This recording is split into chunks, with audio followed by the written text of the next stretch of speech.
Hello everyone, my name is Kelly Bartz and I am the operations manager at our department store. I'm here to talk to you today about some of the updates that we would like to do to our technology in our store.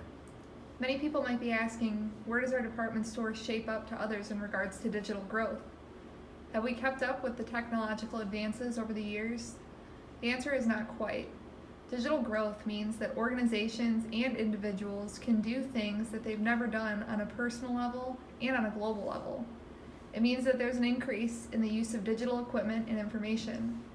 The use of this information and equipment is affecting the world on all levels. Some of the equipment that enhances digital growth are computers, online shopping environments, self-service kiosks, price scanners across the store, assistant buttons. These examples are seen in department stores across the country. Our store is not advancing as fast as some others in regards to digital growth.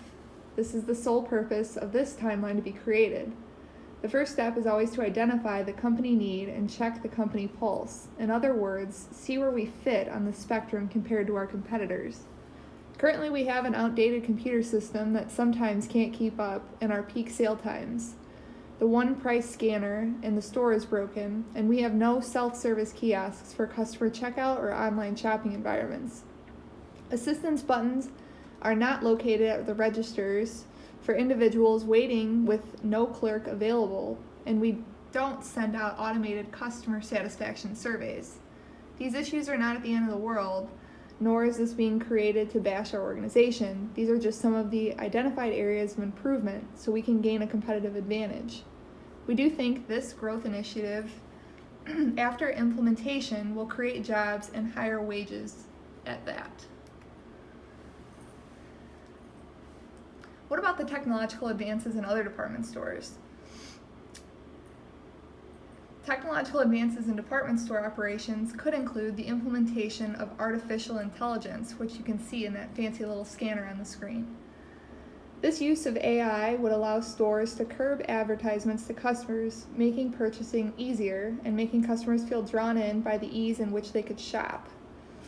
AI is a powerhouse that recommends products you might like to try, sends coupons for things you've already purchased, and in some cases, even redesigns entire web homepages instantly based on user social media profiles. This data collection software, which is from IBM, is key to maintaining our place in the market. Learning softwares take big data, crunch it behind the scenes via a computer, and populate out specific ads, emails, coupons, or surveys directly pointed at customers. This type of technology advancement requires manpower from a technology standpoint and increases overall productivity in organizations. Big box stores have also implemented many self-service kiosks. Macy's has one particular kiosk that enables customers to review product lines, check in-store and online inventory, and make e-commerce transactions with the swipe of a credit card. These kiosks are revolutionizing the way customers act when they go to their favorite department store. It may appear that these kiosks are removing jobs, but in fact, they are actually increasing the amount of higher paying jobs.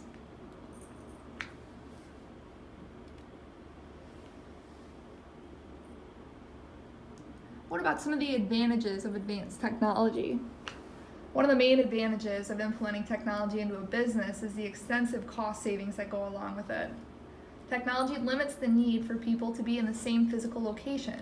This ability to hold visual meetings with individuals not located in the same location can save companies thousands of dollars in traveling costs. Further productivity can increase with the use of technology because tasks that used to be tedious can be simplified with big data analysis software. The piece of advanced technology adopted by Macy's, the interactive customer kiosk, can enable employees to focus more on product placement and inventory rather than spending the majority of their day assisting customers to find their products or checking them out. This ability to move work from one spot to another will enable individuals to become more innovative in the store, and the business can operate overall more efficiently, which is what we want. Customers also view this as pretty highly of a competitive advantage because they're looking for more ways that customers and suppliers can meet their needs.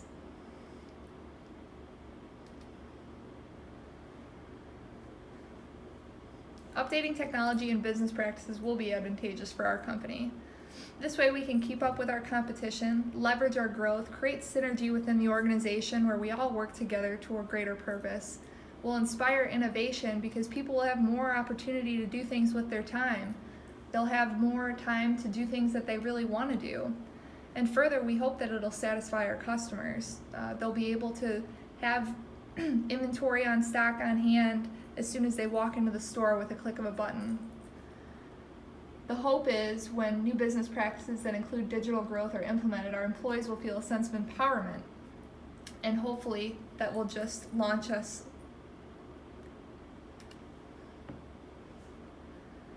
What are some of the key methods for identity development?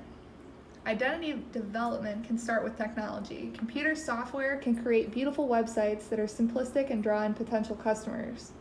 Social media sites can be created and analyzed to see what the customers really want. The analysis of big data can appeal to people who belong to any social economic class. Target markets aid organizations to point their advertisements at the group of people they would like to have as customers.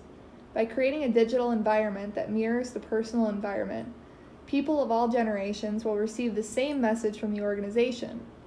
A 90-year-old woman is probably not going to see trending comments on Facebook, but she will remember a friendly smile and a professionally dressed associate in the store. Being consistent in person and in the digital world will ensure there are not generations that are being impacted by a company's message. This way we can be all-inclusive. When somebody comes in the store, they just know that we're somebody that they want to do business with.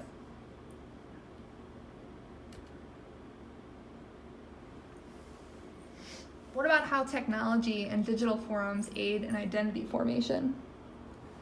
Maintaining a good online and in-person identity is imperative to organizational success. Identity formation through the digital forums and technology can make or break a company. If an organization has a strong presence on social media, such as Twitter or Facebook, there's a better chance that this company is actively communicating with its customers, especially customers that utilize those social media sites. Most people want to feel that their voice is heard, and they can easily reach out to a company and express their feelings. When an organization utilizes the digital environment to connect with customers, resolving issues and celebrating successes, more people begin to talk about the business in a positive or even a negative light. Since most people nowadays have their phones with them everywhere they go, why not utilize technology to advertise, influence consumers, and maintain a happy customer base? Social media helps share how people view an organization. It gives the average individual an impression of the business by the click of a button. Have you ever shopped on Amazon? Most likely you have. Do you see the star reviews on each of the product purchases?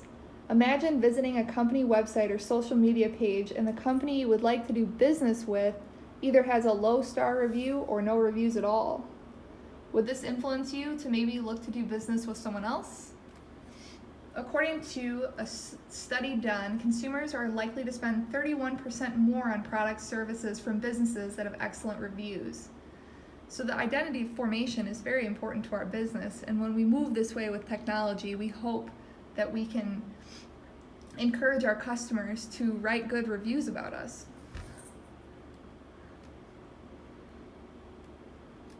There are some generational gaps that are prevalent in today's digital world, and it's important to ensure that any website or digital content is easy to use for everyone. As soon as something becomes complicated for someone that does not fully utilize technology, they may give up and go somewhere else. Those possible sales are lost, and it becomes an unsatisfied experience for the customer. That person may spend time to figure out how to post a nasty review, especially if they are frustrated. The more people click on bad reviews, the more ranking that review will gain. Because it is coming from a review site and is tied directly to your review schema for Google and associated to your company name, address, and phone information, according to NAP. It carries even more weight because of this. This is why our website needs to be accessible to people of all ages and levels of technological knowledge and socioeconomic backgrounds.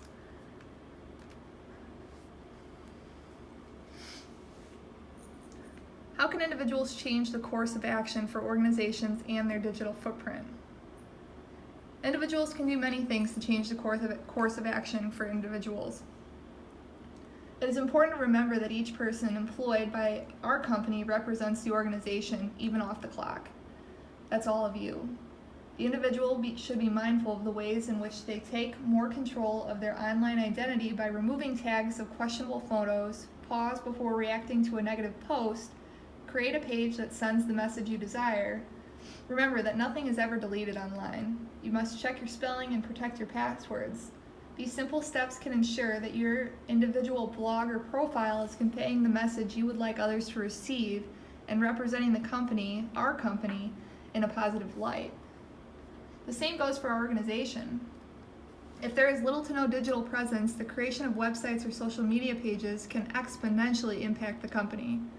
By giving exposure to our company to the masses, it gives us an opportunity to widen the customer base, thereby increasing sales and opportunity. If negative reviews exist, the company can be active on these pages and ensure that all posts are responded to and that a resolution is provided. It may seem like a tedious task, but people want to be heard. The more an organization can reach the customer on a personal level, the better off they'll be in the future.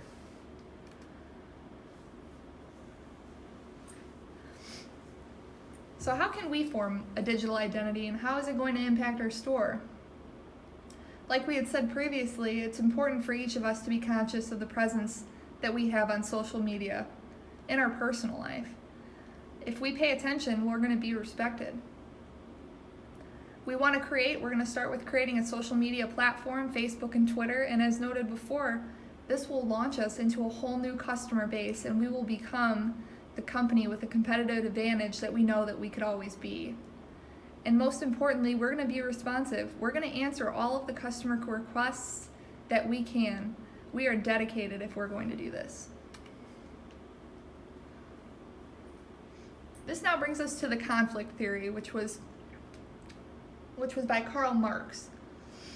The general guiding principle of the theory is that people with different values, interests, or social beliefs create conflict that results in change.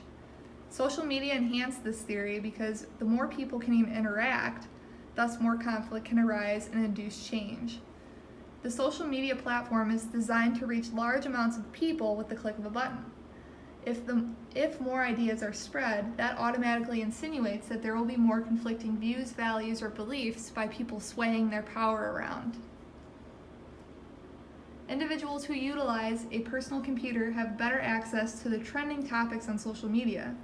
This person can chime into the conversation at any time via their phone or personal computer, enhancing their sense of power and resources.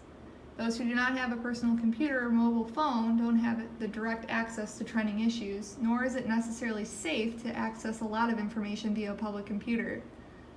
Some public computers have restricted access dependent upon the security settings of the computer. With that being said, there's a higher probability of personal information being hacked. This can directly affect our store.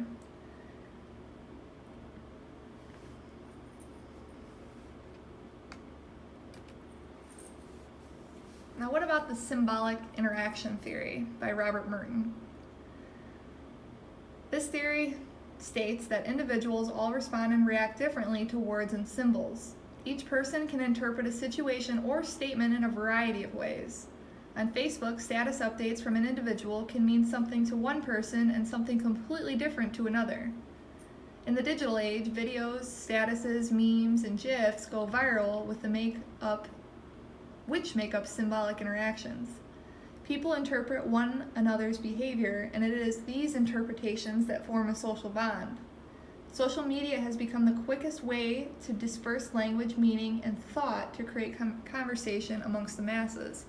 So in conflict theory and symbolic interaction theory, we can generally see why it is important for us to roll with the changes and to move with the technological advances.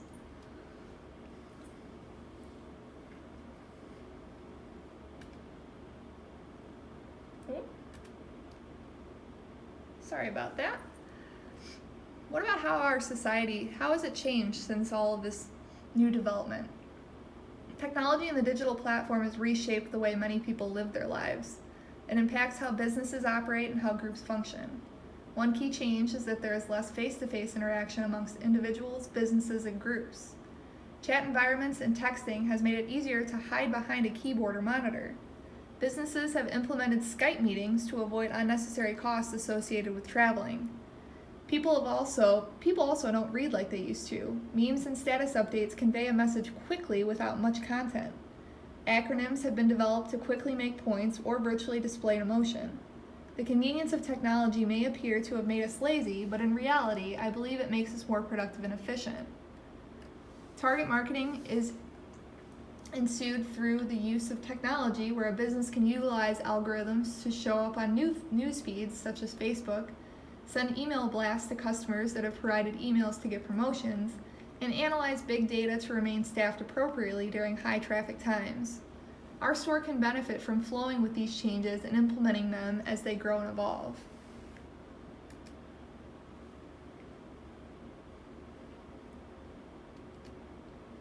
So how does the digital divide apply to us? The digital divide is a phrase used to characterize the gap that exists with people who have access to technology and know how to use it, and those who do not have access to technology and don't know how to use it. The digital divide is a major concern in our department store. The use of technology on the individual level and on the organizational level will need to be updated to close the gap. We can and need to do our part as members of society in keeping up with the times and catering to those who do not have the capabilities to utilize the same technologies. Our technology is not up to date, so much that our HR department doesn't have adequate computer access, which requires employees to work from home. What happens when the employee doesn't have this technology at home? The job can't be completed. This is hindering our productivity and ease by which items could be done or even automated. And how about the individual looking for a job? Some people who look for jobs are currently unemployed. Some unemployed people don't have the money to purchase a computer. By having job applications only housed online, we have lost a potential employee that could have driven us to new heights. To close this divide, I suggest that we place our application both online and in-store to cater to all individuals and to be an equal opportunity employer.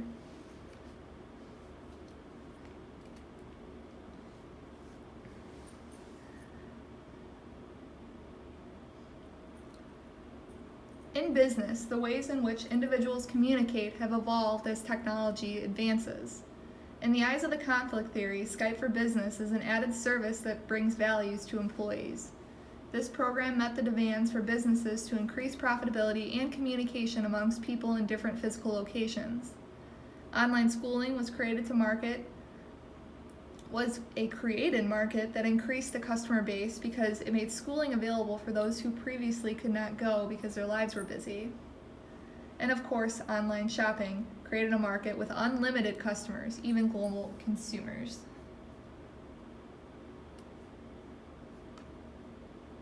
The constant competition for resources has made society and organizations create new ways by which they could obtain the most in a market or the most of their employees.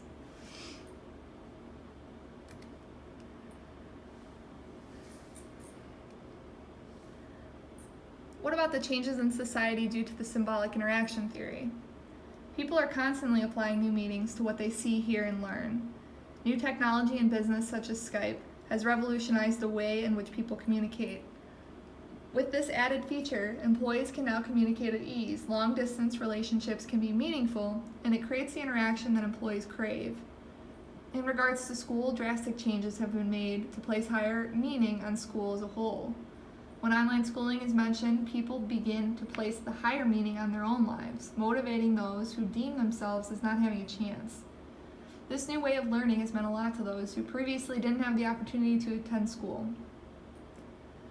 All of these in the conflict theory and on the symbolic interaction theory really show us how technology has impacted our society as a whole in a lot of really great ways. And finally, functionalism. The functional theory states, society is more than the sum of its parts. Rather, each part of society is functional for their stability of the whole. Durkheim believed that society functioned as an organism, where each part of the organism plays an important part in its life. All parts of this organism must function together or die separately. Each organization plays an important part in society as a whole.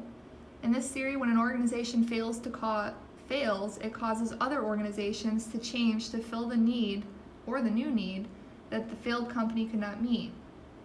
Functioning together as a society shapes the way in which we live and function effectively as individuals.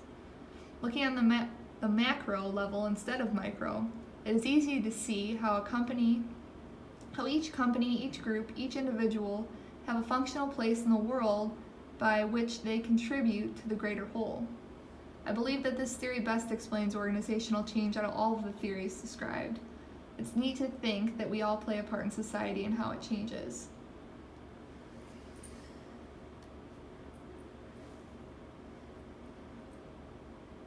Changes to communication that have impacted language and communication. Technology has greatly impacted the methods by which we communicate to make it more simple and effective. Technology has transformed how organizations conduct public relations and marketing, including how they interact with media and stakeholders, according to American University in 2017. Communication technology has helped businesses to increase their competitive advantage by using modern technology to achieve their goals. Some pieces of newer technology include cellular devices, smartphones. The ability to send a text message to customers regarding sale items and promotions increases sales. Face-to-face phone calls can make for more productive meetings as nonverbal cues can be read through electronic face-to-face conversation. Social media is a type of technology that enhances customer interaction and lets businesses know where they need to improve.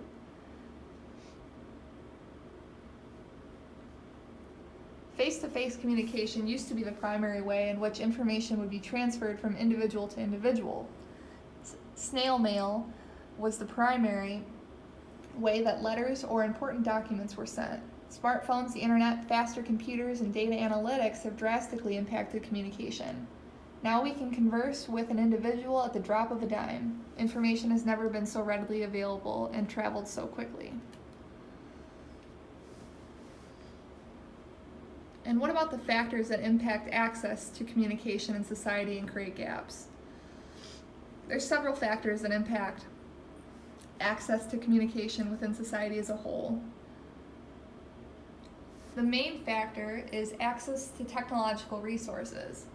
If one does not have access to the internet via a computer or smartphone, their contribution to society is greatly decreased. These individuals rely on newscasts, but if they don't have cable in their home, they're restricted to radio stations or visiting public places to use the internet. This gap within society limits the number of people who can contribute to important conversations on social media or gain information from news articles and current events. Many organizations have been formed to make technology more affordable to the average individual, thereby increasing communication in society to those who are less fortunate. Different generations had preferred means of communications which set them apart. There's always a communication gap between different generations, but it is now especially prominent due to the evolving digital technology. Digital technology is what most younger generations have grown up with. These individuals were either born into the digital age or exposed at a very young age. Then there are the digital immigrants who were adopters of new technology after years of old-fashioned communication. Some individuals that are considered digital immigrants tend to bounce back to the way things were done in the past. These people may prefer to send letters in the mail, hold cash rather than trust their debit cards, and refrain from creating social media pages. This divide that is created is concerning to society at large. I do believe that this gap has become more manageable over the years, but as technology continues to advance, it will be imperative that everyone has equal access and adequate training on the tools being used to conduct day-to-day activities. It should not make a difference whether somebody has a high or low IQ. Everyone should have the advantages of technology.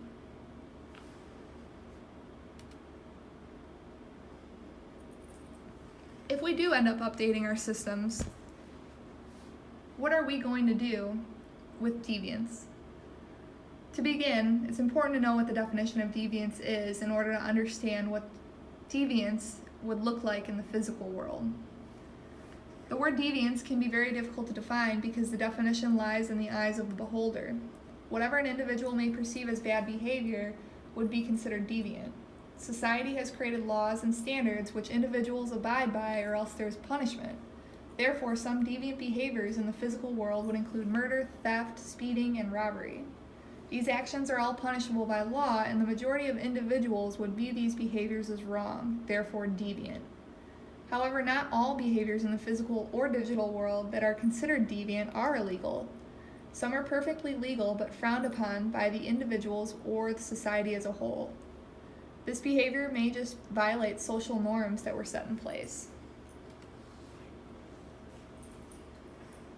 Deviance in the digital world. Some of the examples of it are hacking, phishing, identity theft, child pornography, or to name a few. These types of deviant acts will occur over the internet rather than in person. In the physical world, there is more concrete but not solid definition of deviance. However, deviance in the digital world is growing and evolving every day.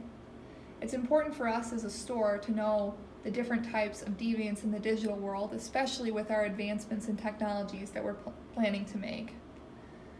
With each day more information on the internet, there's more people looking for it, and they may be looking for that information with ill intentions.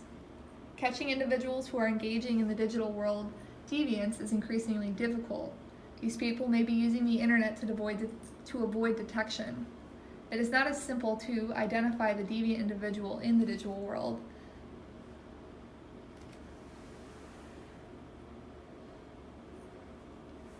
When we move to a more technologically savvy environment in our store, we're keeping our competitive advantage and meeting the needs of our customers. Changes that have happened over the past couple decades have introduced many new forms of deviance that we will be exposed to as a result of our transformation. It is important for the company to understand the implications of our decisions, as we all need to be on the lookout. Cybersecurity will be imperative as we move more digital. By placing our store information online, we expose this information to potential hackers. Classified documents must be behind our firewall at all times, and backups must be implemented daily to ensure we don't lose our daily transactions in the event of a full takedown. Our social media sites will have to be managed and secure to ensure we are presenting our company to our customers in the way we desire. Financial information placed on our servers will have to be encrypted to make sure we never expose this information to those who might be looking for it. One thing is for sure, we're not going to be alone in this fight to keep our information secure. All companies who are moving with the times have to constantly update security standards to protect the business and the consumer. I want to thank all of you for attending today. It is really exciting the way that this company is moving, and I hope that it improves our bottom line and helps us to become the department store that we are always meant to be.